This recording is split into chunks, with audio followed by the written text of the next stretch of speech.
Hello everybody and welcome to a new season of the Tail Racing Ring Runners. It's time for round one here with the FF1600 and we're on the Nurburgring Nordschleife as always with the VLN layout this time around. We've got a new list of cars and combinations that I'm sure we'll go through throughout the point of this broadcast, taking us all the way to the 5th of March. It's another long season ahead of us. This race actually took place before Christmas on the 18th of December and it is the opening round of a new season, the night season. Myself, Ian Leary and James Parfitt will be taking you through the season here, starting with this round, and very excited to be back. Let's have a look at the grid before we go any further. Evan Crowell has taken the pole position on this occasion with Rick Putnam alongside the champion from one season ago. Jason Hightower was third in that session with Dan Kosick fourth. He won the AM Championship last season. Dean Dilson, Dave Muller on row 3 ahead of Pat Midge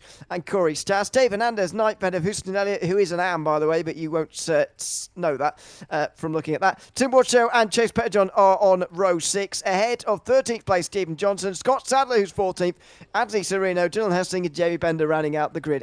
17 drivers on the grid for this round of the championship, the opening round of the championship. Most of them didn't set times, but very pleased to be back, James, with another season ahead of us of the Tail Racing Ring Runners. Yeah, it should be really good, and we've got quite an interesting schedule, haven't we, this season as well. We'll bring you up the schedule really quickly while these drivers are on the, pace lap, I suppose.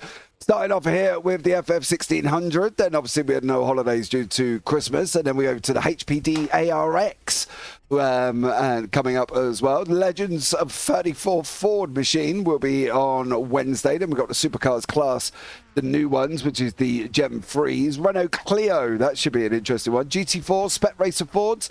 GTP's Hypers on February 12th. Then BMW M2, which is a new free car. GT3s on the 26th. And then, of course, Duck Week on March the 5th, which is to be determined, which they do decide on the night, half an hour before the race start. Before the practice starts, yeah. Yes. We're having that'd be quite impressive. Half an hour before the race, be in the session. Anyway, it is a very exciting list. I'm especially looking forward to the HPDs. I've got to be honest. I'm a big fan of that car. It's the car I probably saw most when I was first getting into iRacing. When I was just watching it before I broadcasted it, or broadcasted anything actually before my commentary days at all. So that will be a bit nostalgic. Also, looking forward to seeing what a Legends 34 Ford is. Have you got any ideas? Yeah, it's the small ovals. Normally runs on dirt and short track ovals. Legends, the little 34 Legends. Oh, maybe I do. Yeah, maybe I do actually. Yeah, I'll see if I'm right or not in a few days' time. When, as we record this, the race will be happening. As you say, a couple of cars are there from the same as last time out, GT4. This car, of course, is the same as last season as well. Corey Stas took the win that time around, and he's starting this time from 8th to try and win again. He took the win over Dave Mull and Dan Kosick, by the way, for those of you who weren't there last season. The GT4s are here again. Jason Hightower won that race last season, and the GT3s are on the calendar. They weren't there last time out, but we had similar sort of cars with Porsche Cup car, so for example. So it's going to be a good season. One more thing as well, Evan Crowell's livery looks fantastic. He's getting this season off to a very good start as far as liveries go. Is Evan Crowell? He'll be starting from the front of the field in this new season. He came up just 31 points short behind Rick Putnam at the end of last season. And looking to go a couple better and try and retake that crown. Of course, he was the champion of season 7 of this series. Out of the final corner, Evan Crowell is going to be in control of the field and get a new season of the Tail Racing Ring Runners underway here in the FF1600, kicking off another season just as it did with the last. Rick Putnam just alongside him, eagerly awaiting the pole sitter to press the throttle down and get us underway. Taking a while, and he's leaving it late, but now finally does go, and Putnam forced to react, just pulling out on the right-hand side there earlier. Someone just trying to make up some places in the background, but in towards turn 1 they go.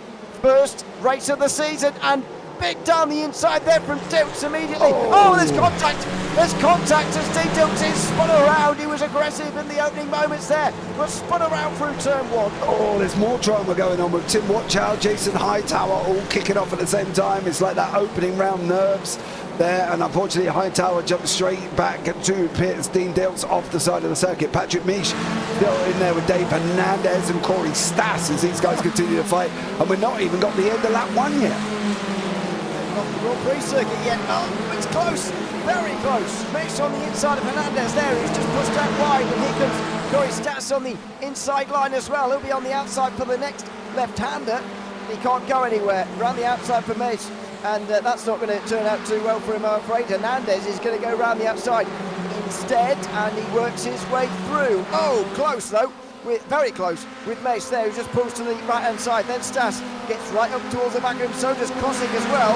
He is right in the slipstream, up in towards the chicane they go. And they've still not quite sorted this out. Oh, very nearly contact.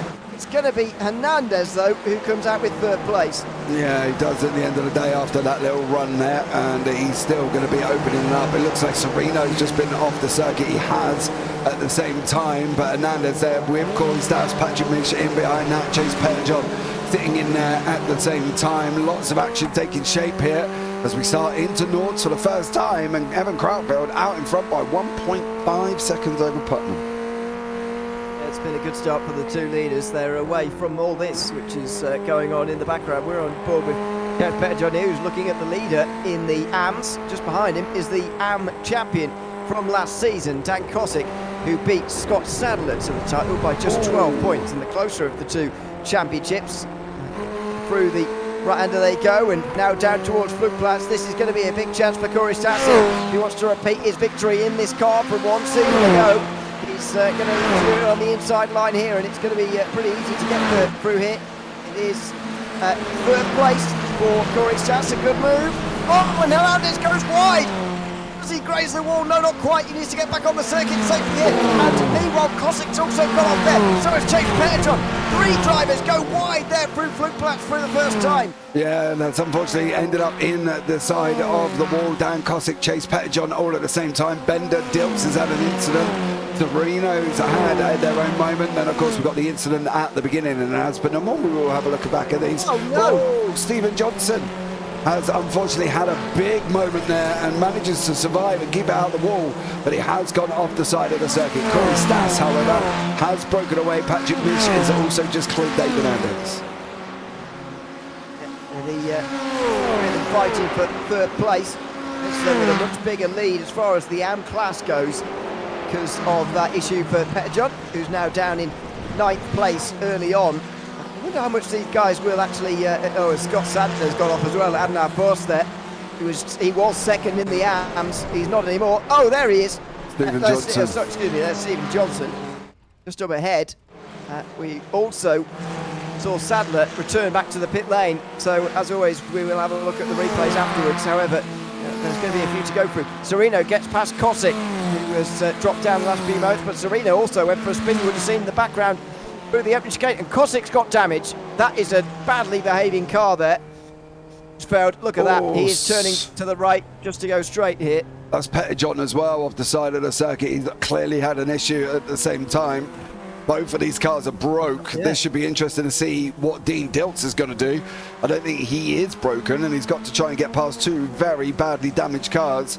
There goes number one. Is he going to grab the second one of Chase Petterjohn at the same time? I would have thought he would be able to here on board with Dean Dilts, be able to get past both of these, and I don't think it's going to be long before he makes that move, but he's got to be kind of decisive and big and brave with it. Looks like Petterjohn is less damaged, to be honest, than Kosick, but they're both trying to get home because they know that towing is going to take a lot longer than it is for them to just drive round, as long as they don't crash. And here it goes down the inside. He's not going to put up too much resistance there to Dean Dilts, Chase Petterjohn, so Dilts is up to 11th again. At least he's not one of those three drivers who are down on pit lane at the moment. It looks like Hightower, unfortunately, is out of the race already. Not a very good start to his season, because he was second place in the championship last season. He was tied with Crowell, but he had 3 wins to Crowell's 1. So Hightower took the second place in the end, but not a good start to his season. Sereno has gone for a spin at Bergberg. He's beached. Is he? Oh, he is, yeah. He's stuck. Can't go anywhere. Anthony Sereno, he is unfortunately beached there. He's going to have to go back to pits. Hernandez and Patrick Misch having a battle. This is for 4th place. Put them meanwhile further up ahead here, by the way, in the lead of this one, and they are pretty nose to tail as well. In towards the Starstrucker is the right-hander before the carousel itself, and Crowell had a pretty decent lead actually after the Grand Prix circuit even on the opening lap here, but that lead has very quickly evaporated, and Putnam's right with him here. It's a very interesting development, because neither of these two were anywhere near the lead in the opening race of the season last season, which was in this car. Rick Putnam wasn't even here, and Crowell had an issue at now fast, I seem to remember, on some point in the middle of the race, and he dropped a long way down, finished 9th, I think, on that occasion. And so this is uncharted territory for both of these two compared to 3 months ago. Yeah, but they've both been previous champions, haven't they? Krautfeld was champion of season 7, Putnam last season. So this is a battle of the champions of the past, of course. So they want to get their championship run off to a great start, and this is what they're trying to do. Putnam, you can see, closing all the way into Krautfeld. I think from the FF1600s last season, I think we had a 4 wide moment, if I remember correctly, going down the Dottingham, and because we can get 4 of these 4 wide down the Dottingham, and I believe these guys did actually take it 4 wide as well, which was great for us here in the booth. But Putnam doing a great job trying to close on to Krautfeld, and he's got the Dottingham coming up. I don't remember if it was these cars, but maybe it was. But, is it these or the V's? Might be the Pro Mazdas, to be honest. I don't know. I don't know. It was a long time ago. Yeah, I was going to say, this same race, as I say, this opened season 8 as well as it's opened in season 9 as well. This season, it was over 3 months ago, this opening race now, so it was quite a while ago. But there is just not the sort of big train that we would maybe expect to see in one of these cars, because they are difficult to drive, and we'll get into that, I expect, a little bit later on. But this is the end of the lap now, and we'll be pausing here because there is the long back straight still to come. There's the small carousel, and now Cowincott before the long back straight, and we'll start to see what dynamics there are in the slipstream. There's no actually aerodynamic pieces on these cars, which means that they're quite slick through the air, and so the slipstream actually doesn't make as much of a difference as you might expect. However, see what benefit it gives here to Rick Putnam. There he is in the slipstream. I think he had a better exit anyway, to be honest, and he's going to fly straight through. Is he, or is he going to lift off maybe and try and stay behind? No, he's lifting a little bit. He is lifting. He's not quite redlining it. You can see from the free lights on the dashboard just above the steering wheel, he's not quite redlining the car at the moment. So maybe he's holding on just for a little bit longer to see what goes on. Dilts and Elliott, they are side by side. There is Dean Dilts just gone through on Elliott, but Putnam is going to stay where he is. Even that run down into Tiergarten, he's not going to move at all. So Putnam, I think, holding on for the final lap. Dave Hernandez and Patrick Misch stayed as they were, and Houston Elliott and Dean Dilts, they've just overtaken each other. And they're coming back again. So there's the first thing to know, I suppose. If you do go too early, you could be re-overtaken. Here goes Putnam again. Is he lifting off again? The gap suggests so. Yeah. Or he wasn't close enough to make a move anyway. But an interesting game to play, because you've got last season's race winner in this car bearing down on you. Maybe that's why he didn't want to go side by side, but even sticking behind him, they're both being caught by Corey Stas. Yeah, Stas is coming at them, but I don't know if he's coming at them at a rate of knots that they need to worry too much. But, you know, Putnam's in one of them difficult scenarios. Does he go and then chance being overtaken again, or does he stay there and, you know, hope that Krautfeld can get on his bike a little bit? That's the kind of tactic. We've got a lot of people in the pit lane. Dilts, Petterjohn, Hisselink, Kosick, Johnson, Sadler. So whether or not these guys have all had damage at some point, but half the field has all of a sudden just dived into the pits. Yeah, nearly exactly half. 8 of them have had to stop so far out of 17. So 8 have stopped, 9 haven't. It's a pretty remarkable statistic, and not something we really saw throughout most of last season. Hernandez is the one we're still following here behind Mesh, who's in a great position to, and he'll be very annoyed if he doesn't win in Am from here, I would suggest.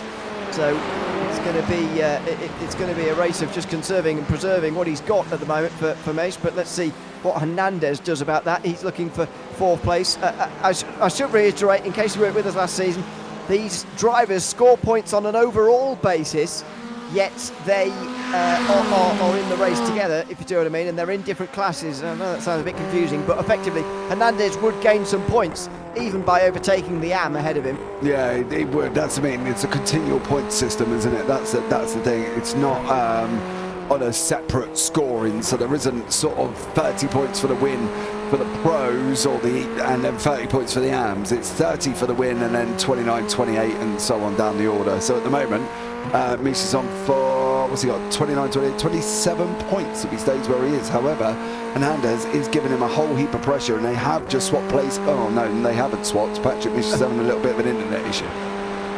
I should reiterate, he would score 28-7 race points, and then there's loads of bonuses, but we won't get into that because it is round 1. Putnam versus Crowd. Before the excuse me, getting my you can tell I'm out of practice. Schredenkreuz, I should say, the fast left-hander up over the ride here, and then you go over another rise through a left-hander. He's deciding again not to go for it, but that waiting around has either allowed Corey Stas to catch up, or it was going to happen anyway. I think he will say that it was going to happen anyway. And so what's the point in fighting? We might as well just ride in a line at the moment. But Corey Stas is ominous now in looming over these two. Knowing what he did last season, he is in prime position to try and do it again from here. Yeah, but now he's in that same position as what Putnam is in. How do they go about making the move, and do they make the move or wait?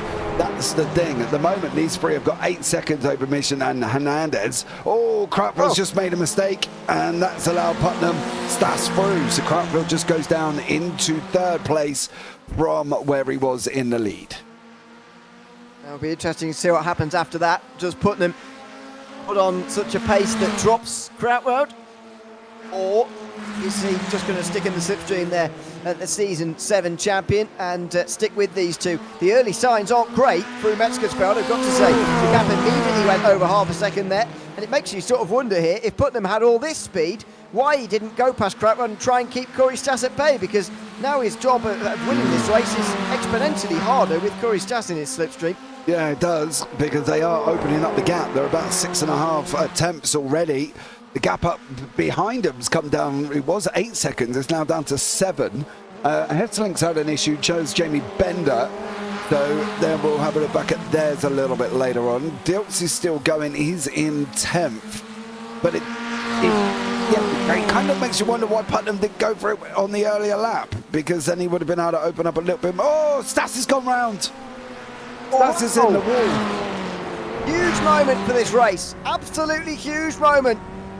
Corey Stas is in the wall and damaged as well. Yep. That is damaged. Very slightly left-hand down. It's not as severe as what we saw for Kosick earlier. He really did have damage, but he's definitely got a little bit there, Corey Stas. And that is a big, big moment for this race. Rick Putnam there might well have a chance now to run away, although he's not broken the slipstream to Krautfeld yet, so can't get too ahead of us. Fitz and Hernandez, meanwhile, let's do it together, and Dave Mull as well, the runner-up from last season in this race, is in 6th place. Mull finished in the top 5 overall in the standings, only 13 behind Stas for 4th and 17 behind Hightower and Krautfeld for 2nd place. A bit under the radar last season, really, Dave Mull, but he had a good season, and he's roaring up to the back of these two. Look at him go on the tower there. He's going to be on the right-hand side very shortly. Oh, there he goes. He's got so much speed. Goodness me, look at that. Goes from 6th to 4th in one moment.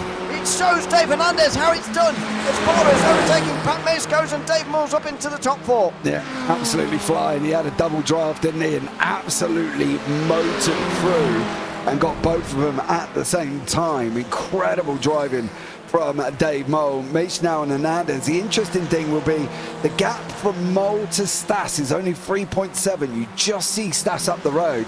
Stas, of course, is damaged at the same time. So it's going to be difficult and see how he gets on holding on to this car with these guys rapidly closing up behind him. So at the moment, Stas is in a precarious position, but these guys now make the decision of don't fight, just try and get Stas as much as they can. We'll see whether he pits, because that will change things, but even so, that will be their target just for the moment. Looks like 2 retirements now. Anthony Serino has decided not to re-emerge, but everybody else has done. Everybody from 9th below, other than Jamie Bender, has made at least 1 pit stop in this race, and that's why they're all so spread apart. We'll talk about them again if it dies down again up front here. I still think Putnam's got the edge over Road, but if he can't get rid of his slipstream, then Putnam's going to find it very difficult not to get himself involved in a sort of last lap battle for the win on the last straight of this race. I think that's what we expect, don't we? I think that's the thing. We expect these guys to be in that final lap battle, but the problem is Krautwill's just lost a bunch of time and is now 1.4 seconds back. Hernandez there is not losing time to Mish, and he's sitting in right behind him as well. It doesn't really matter for Mish because he's still going to win the AMS, but he just wants to score as many points as possible, and Hernandez kind of wants him out the way. No! No, maybe not this time. He's going to have damage because of that. That was quite a hefty conk on the wall. Doesn't look quite right to me, that car now, since he's grazed along the barriers.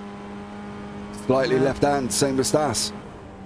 And it just looks loose as well. He just looks like he's sort of wallowing across the road. It's very disconcerting, I've got to say. And I must admit, maybe I mentioned this last season, I find this car horrific to drive.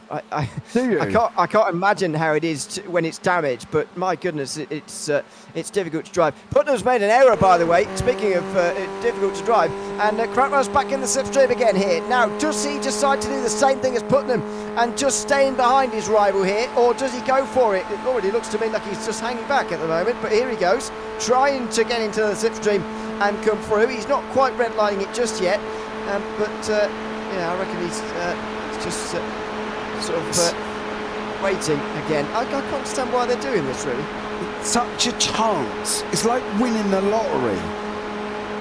You don't know what's going to happen on that final lap, and I wouldn't be doing this. It's probably why I'm not a very good driver, to be honest with you, but I would be going for it, because you never know at Nords, and these guys have all got experience in these. You know, they do over 40 odd laps per season at Nords in the different variations, so they all know that something can happen. But I am surprised Krautwil is hanging back from it. I think I would be more partial to go for it.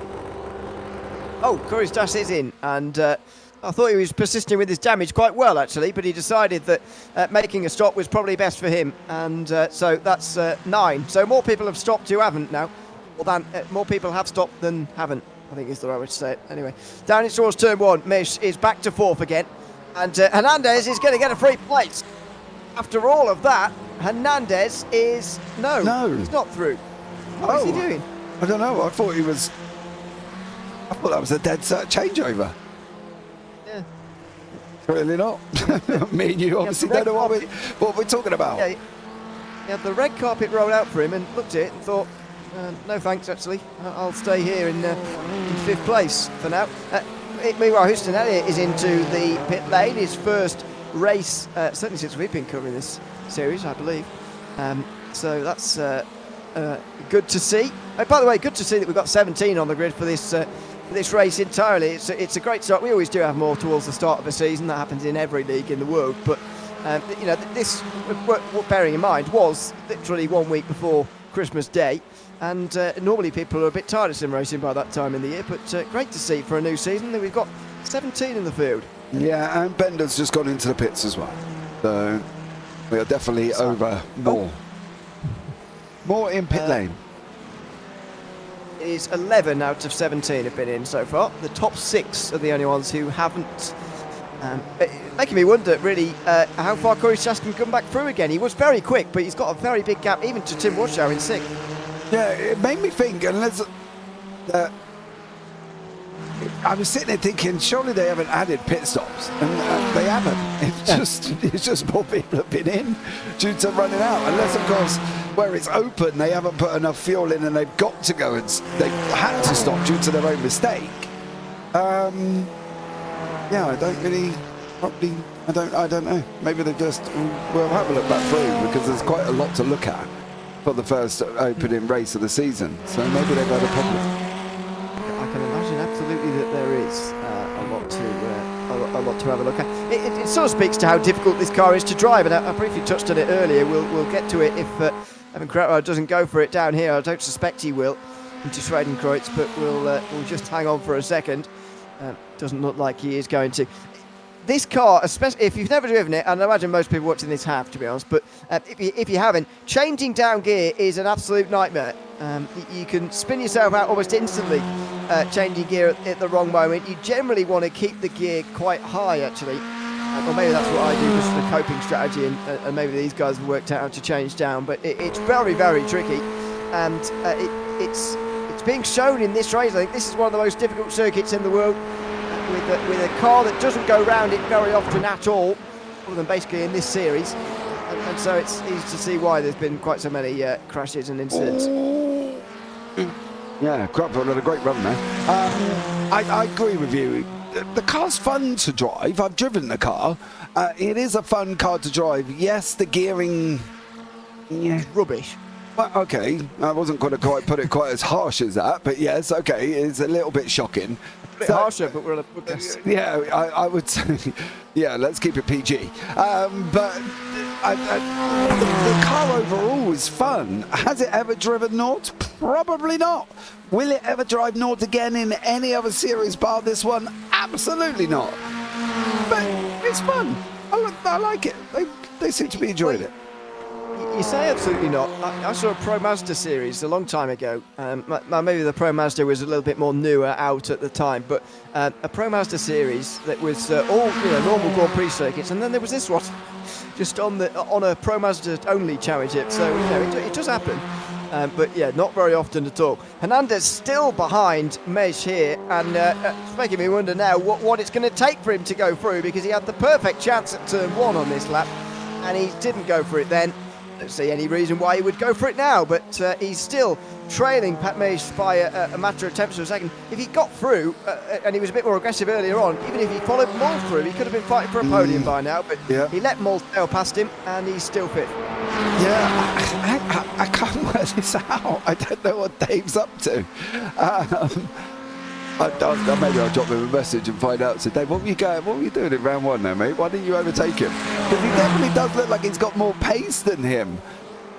I'm not sure, unless there's a gentleman's agreement that whoever leads lap 1 leads the rest of the race. I can't think of any other reason why this would be Hernandez not even trying to get through.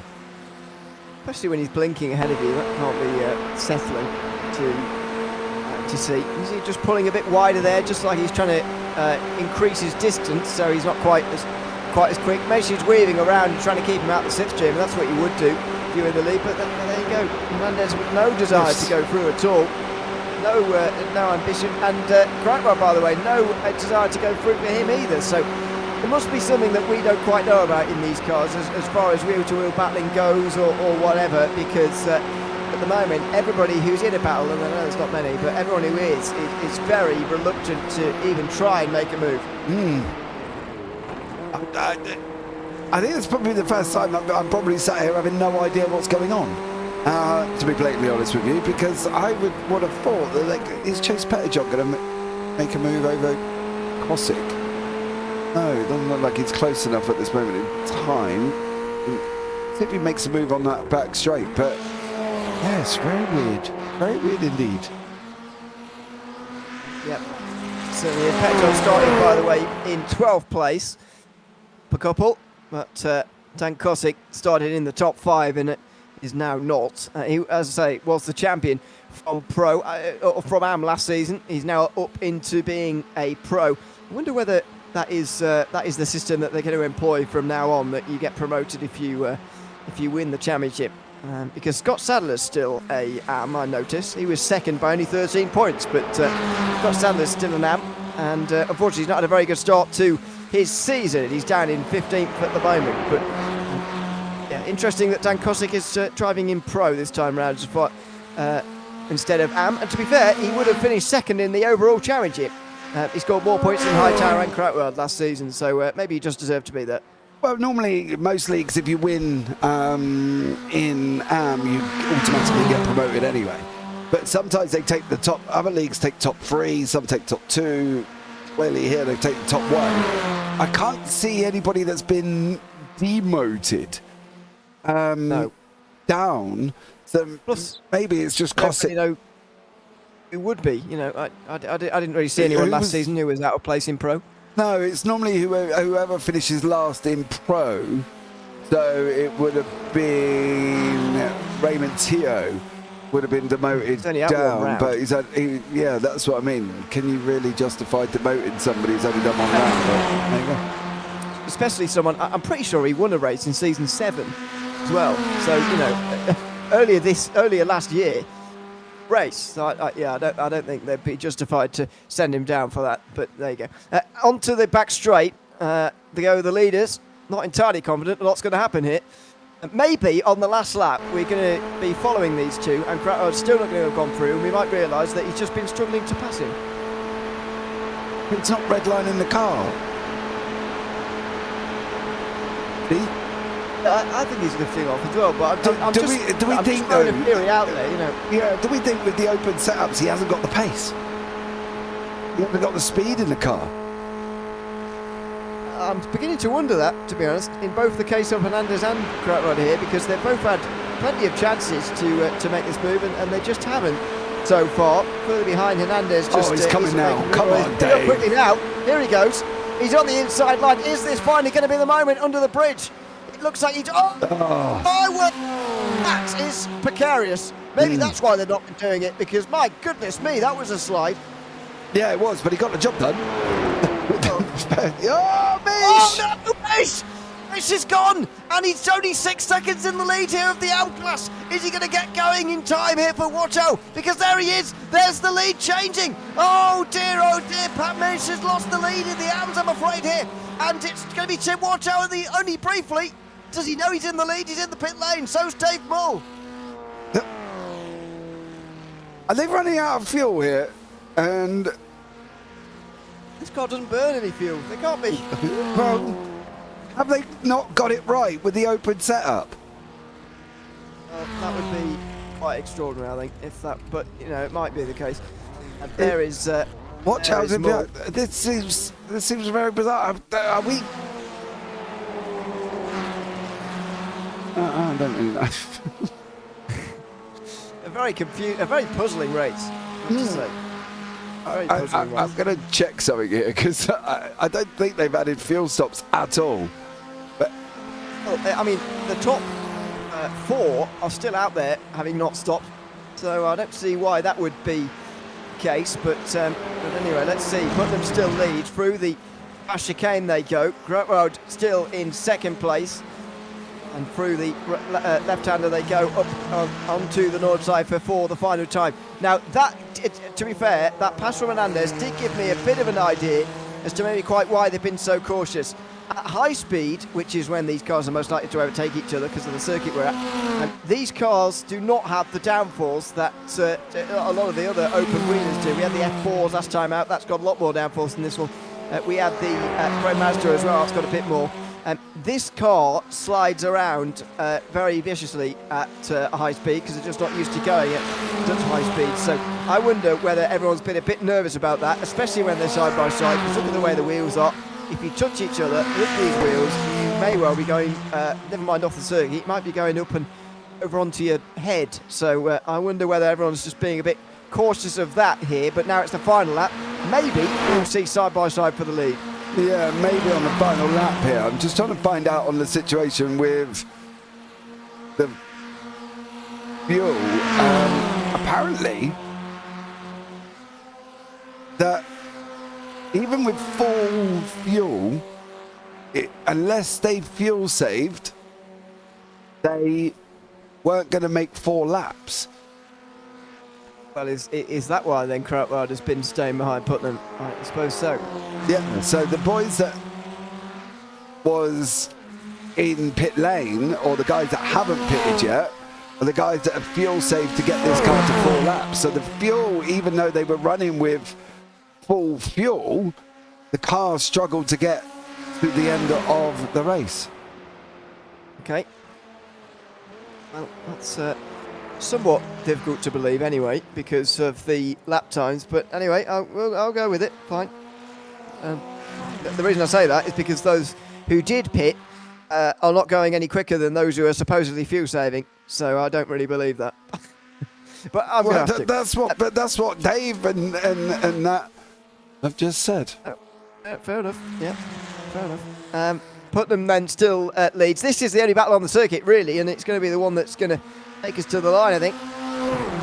You imagine that Krautwald has done all the fuel saving that is necessary now. They both set personal best last time round, so I suspect that towards the end of that last lap, they'd both sort of done what they needed to do, and now they know they can make it home. They're starting to battle a little bit more. But is Krautwald in the prime position here to take the victory in the first round of the season, or is Putnam going to be able to let Krautwald pass him and then re-overtake him again before the line?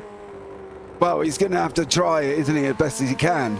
Do you know the problem why we're sitting here like this? And if I got my memory correct, and don't count on it, didn't this car just do Nords last season, so therefore had enough fuel, but they've added the stadium part of the circuit in. Yeah.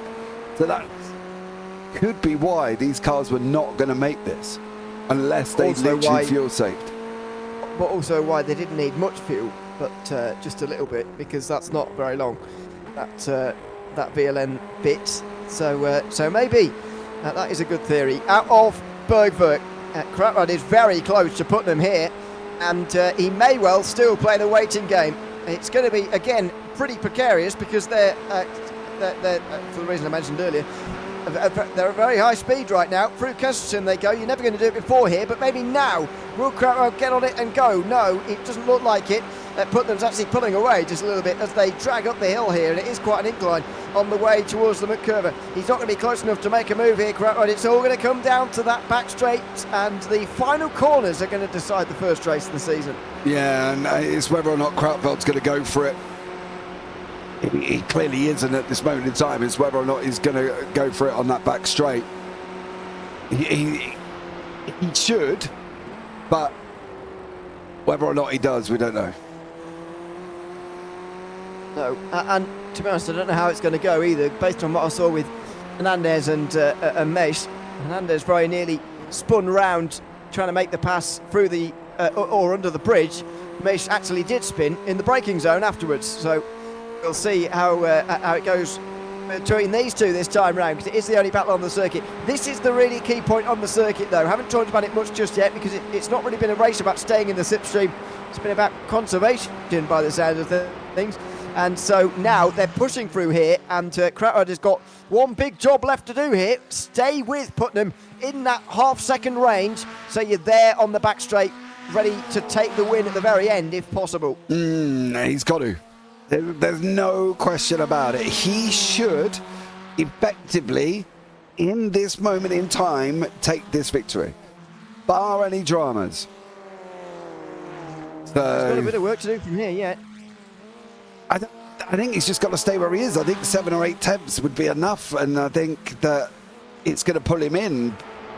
He's got to. He should effectively make this move.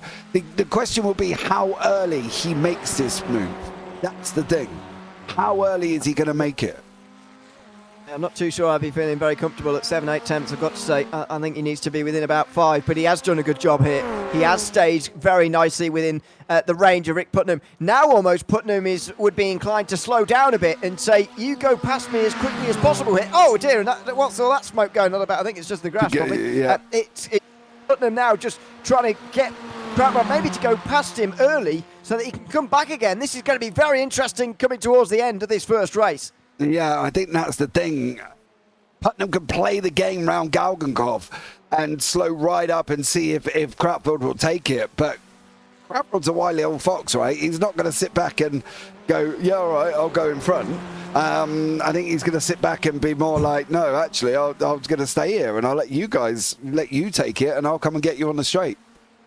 Well, he's made a bit of an error there through the Klein carousel, and so Putnam might not have that option anyway. Through Galgankov, he's going to have a good run again, though. He's had a better time of things through there this time round, and Putnam is going to be vulnerable on the way towards the end of this race. Onto the straight they go. Crowd branches into the slipstream as much as possible. Now, is he genuinely struggling here in a straight line, or is he waiting? Is he waiting for that drag uphill? Because at the moment, Putnam's getting away. Putnam is getting away for the moment. Is he going to just get dragged back towards it again here as Crowd goes up the hill? The drag where things really do benefit you in the slipstream. Here he goes. He's coming up quickly now. He's coming up towards the bridge as well, though. He's getting close on the outside line. This is very difficult in these cars, don't forget. Through they go side by side. They've done it well. Here they go into the actual corners, the Tiergarten itself. Crowell versus Putnam for the first race of the season. They're side by side. Great respect shown between the two of them. But Putnam is on the outside. Oh, he's got it wrong. He spun at the very final corner. No fault of Evan Crowell, and he's going to take the win here. The checker flag is his, and he takes the first race of the season in a dramatic finish. Rick Putnam spins at the very final corner to end up losing the race. And the podium's up for grabs back here as well, by the way. And Anders going nowhere. Stas is coming up to the back of them both. He's got past Pat Mace, who's going to win in the arms. And he's got past Dave Hernandez as well. Oh, but he's been hit as well. They're all lifting off. He's been hit again. What's going on here for third? Corey Stas looks like he is going to do it. Just about ahead of Hernandez. And then Pat Mace as well, who's going to win in the arms. Goodness me, what an end to the... Oh, and Mace actually gets Hernandez. What an end to the first race of the season. My goodness me. That was all very dramatic, wasn't it? Poor old Dave using Corey there as a little bit of a bumper car. Deary me. Break, really. Yeah, that was all very dramatic. I mean, as I say, I don't think Crowell made any contact with Rick Putnam there, but it was just a spin at the final corner. Unfortunately, that's the way that Rick Putnam has lost his win. I think he led the other 3 laps, didn't he? Other than the fourth and final and most important one. Putnam will be disappointed to lose out on the race win like that, but what can you do when you're on the outside there? It was a good effort. Yeah, as I say, I don't think there would have been contact. If there would have been, it might have been a little bit of internet issues. But generally, I don't think there was any contact there. We'll have a look back and get the overtake and see if we can break it down a little bit. But Chase Petterjohn coming over the line in 10th. We've got a couple more back from that, with Houston Elliott being the last one to finish. Yes. Worth talking about actually a couple of these guys who have made long stops here. Dylan Hessing and Jen Bender both out of the race now, down in 14th and 15th. Houston Elliott in his first appearance for, at the very least, a little while, if not ever. Series just making his way now down towards the Flans Garden. Just ahead of him, Scott Sadler, Stephen Johnson still yet to come over the line as well. Scott Sadler will probably be disappointed about finishing in 12th place. He's got ahead of a few drivers like Hessling and Bender after their problems later on, but for a driver who finished second in the championship, especially when the one ahead of you gets promoted up to a different championship, you'd really hope that you're going to be in the conversation for a win for Scott Sadler, but it's not been the best start this in this opening round.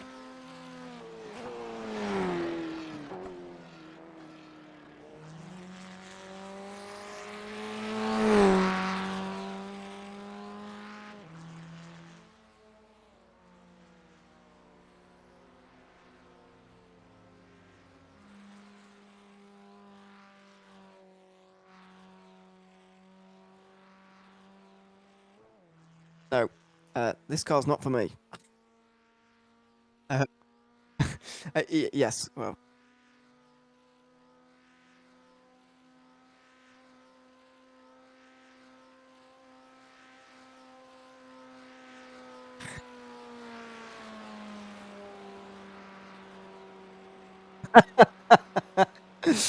Oh dear, yeah, it's a short list.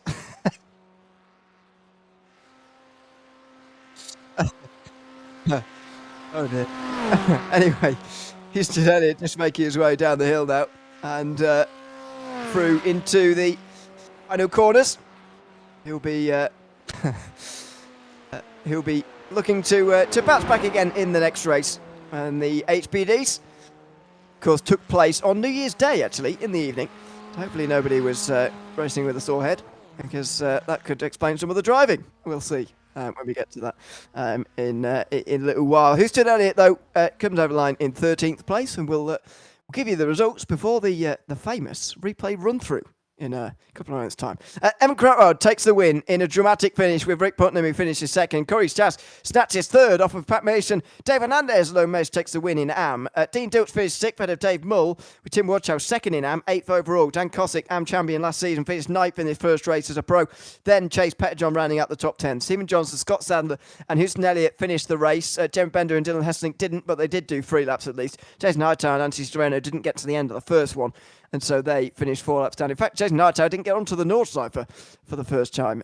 So then, let's have a bit of a replay run-through for the first time this season, and it will take a while.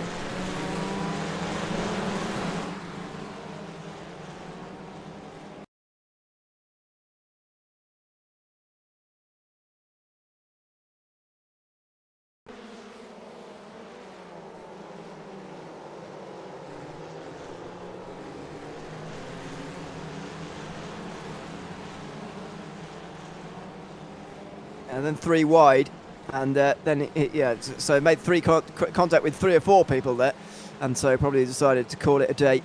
It was Dean Dilts, by the way, he spun around, I think, first time round, and I've got to say, I think he might be at fault for that. I don't know though. This is Torino through the fast chicane. Oh dear, that was, he was trying to not crash into the driver alongside him, and actually nearly crashed himself and at the end there, but thankfully kept it out the wall. Just spun around. This is Dilts trying to recover after the incident down the inside of Jamie Bender. Oh dear. And he tips him around onto the North Cypher, although they realise his mistake, and so lets Bender back through again.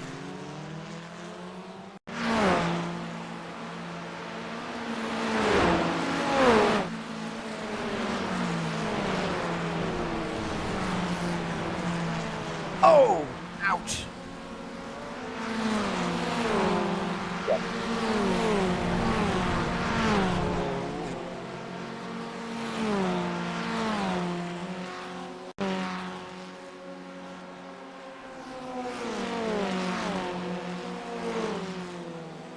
Yeah, we saw the back end of this. Wow, big moment, but well done for keeping it out of the wall.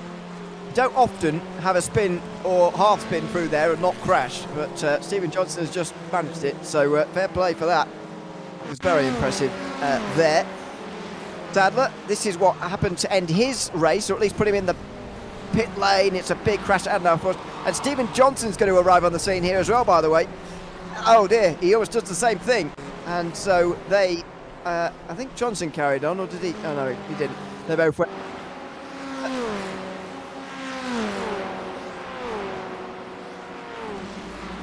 Oh, he does do the same thing. Wait.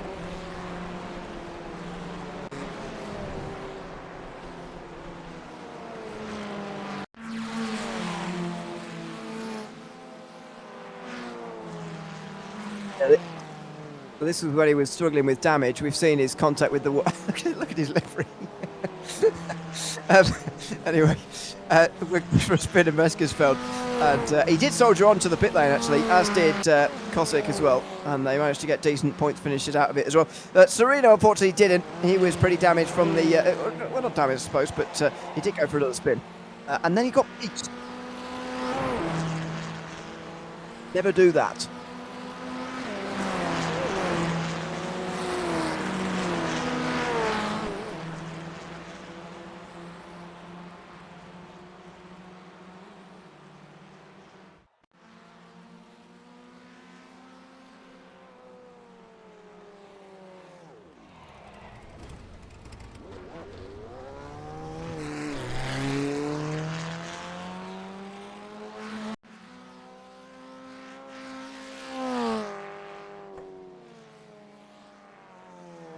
Yeah, unfortunately he ended his race one lap down in the pit lane. There's the first of his spins, though. That's not the one that took him out the race, I don't think, because that is not far enough along in the race just yet. Curry Stas did find the wall and a spin, I'm afraid.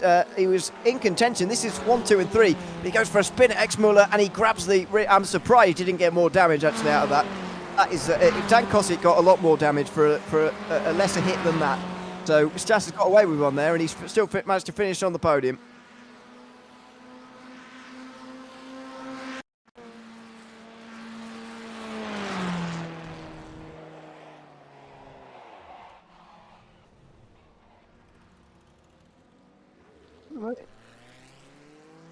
Yeah, I think he continued on even after that one, actually, although he was damaged a bit, as you can see. The right hand down there. Chase Petterjohn got back out there again. I've hit the wall again. This is him repaired, by the way, newly. And that is a big slide, but yeah, he still finished 10th. So I wonder if he got away with damage, actually. Maybe hitting this car in the rear end is a better idea than the front. This is Hessling. He's still out there, but a bit damaged now, and he's all over the place here. Oh, that's going to be bigger contact. And, well, he's still going. Nothing will make this man stop.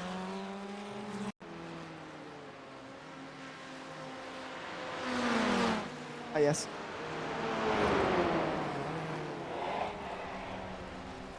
That, by the way, is what I do in every braking zone when driving this car. So, no, I'm not going to laugh at him for that at all, because I do that most times I hit the brakes. This is Demi and through. Oh, and he goes for a slide. Actually, an on-power slide, which is quite impressive, but not good news, I'm afraid. He's dogged his turtle on the wall as well there, so that's not good news. Dylan Hessling is still going. What will make this man stop driving? All this car stop. Oh, oh dear, his left tyre's deflated. That's not going to help. Oh, yeah.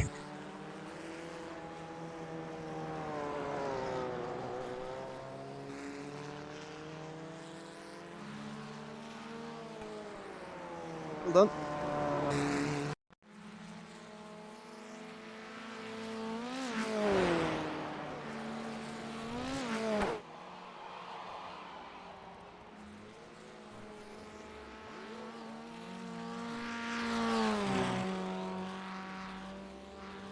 Up at the end.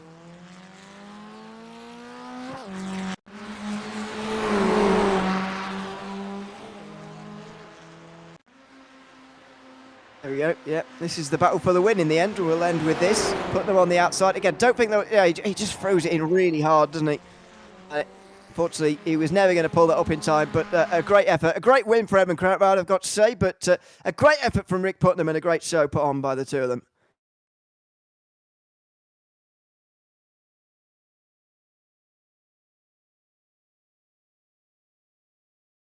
How the opening season went. And I think that's the opening race of the season. So I think overall it's been a good one. Bit calamitous, but it's been a good one. Certainly has, and we look forward to the rest of the season now. After that race, of course, it was Christmas Day, but on New Year's Day, drivers also were out for race 2 of season 9 of the Tvail Racing Ring Runners. We're able to bring that to you very shortly, as we will for all of the rounds on the JPB YouTube channel as well. I've been Ewan O'Leary alongside James Parfitt. Until we see you next time for some HPD racing here from the North Cypher, it's goodbye for now.